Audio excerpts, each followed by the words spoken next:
Hello students, welcome back to English Maths Academy. This is 9th Mathematics, Chapter 1 Set Language, Exercise 1.3, Question number 6. Using the set symbols, write down the expressions for the shaded region in the following. அதாவது சில when diagrams கொடுத்துட்டு அதில் particular போர்ஷன்ஸை வந்து shade பண்ணியிருக்காங்க. அந்த shade பண்ண போர்ஷனோட corresponding expression என்னன்னு கேட்குறாங்க. பார்க்கலாமா? ஓகே ஸ்டூடெண்ட்ஸ், இப்போ இந்த ஃபர்ஸ்ட் டயக்ராம் பாருங்கள். இதில் இந்த ஃபர்ஸ்ட் சர்க்கிள் செட் எக்ஸை குறிக்கும், செகண்ட் சர்க்கிள் செட் ஒய்யை குறிக்கும், இந்த மிடில் பார்ட் வந்து எக்ஸுக்கும் ஒய்க்கும் இன்டர்செக்ஷன், அதாவது காமனை குறிக்கும். ஓகேயா? அதை தவிர இப்போ இதை என்ன சொல்லுவாங்க அப்படின்னா, இந்த பார்ட் மட்டும் எக்ஸ் மைனஸ் ஒய், அதே போல் இந்த பார்ட் மட்டும் என்ன சொல்லுவாங்க, ஒய் மைனஸ் எக்ஸ். ஏன்னா ஒய் அப்படிங்கிறது ஃபுல்லாக ஷேட் பண்ணுறது.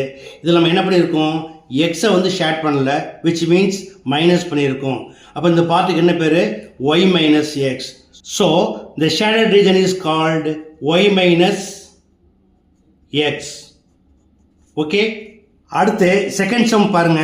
இதில் எக்ஸ் அண்ட் ஒய்யை ஷேட் பண்ணவே இல்லை, அதற்கு பதிலாக அவுட்டரில் மட்டும் ஷேட் பண்ணியிருக்காங்க. அதாவது யூனிவர்சல் செட்டை ஷேட் பண்ணியிருக்காங்க. யூனிவர்சல் செட் அப்படிங்கிறப்ப இன்க்ளூடிங் எக்ஸ் அண்ட் ஒய் ஒட்டுமொத்தமாக எல்லாத்தையுமே ஷேட் பண்ணும். ஓகேயா? அப்போ என்ன அர்த்தம், யூனிவர்சல் செட்லேருந்து எக்ஸ் யூனியன் ஒய்யை வந்து அவங்க மைனஸ் பண்ணியிருக்காங்க. இதை டிமார்க்னால் என்ன சொல்லுவாங்க, X union Y the whole dash. Okay, அடுத்து தேர்ட் டயக்ராம் பாருங்கள். இதில் எக்ஸோட ஒரு பர்டிகுலர் போர்ஷனை ஷேட் பண்ணியிருக்காங்க, அதே போல் ஒய்யோட ஒரு பர்டிகுலர் போர்ஷனை ஷேட் பண்ணியிருக்காங்க. இப்போ இந்த ஷேட் பண்ண போர்ஷனுக்கு என்ன பேர் அப்படின்னா, எக்ஸ்லேருந்து ஒய்யை மைனஸ் பண்ணியிருக்காங்க. So X minus Y. அதே போல் இதற்கு என்ன பேர், ஒய் மைனஸ் எக்ஸ். இப்போ ரெண்டையும் நம்ம என்ன செய்யணும், கம்பைன் பண்ணி சொல்லணும். ஸோ எப்படி எழுதலாம், X minus Y union Y minus X. Or வேறு மாதிரி எப்படி எழுதலாம், இது மொத்தமாக சொன்ன என்ன சொல்லுவீங்க, X union Y, X union Y. இப்போ ஷேட் பண்ணாத போர்ஷன் அது எக்ஸ் இன்டர்செக்ஷன் ஒய். அப்போ எக்ஸ் யூனியன் ஒய்லேருந்து எக்ஸ் இன்டர்செக்ஷன் ஒய்யை என்ன பண்ணிட்டாங்க, மைனஸ் பண்ணிட்டாங்க. Minus X intersection Y.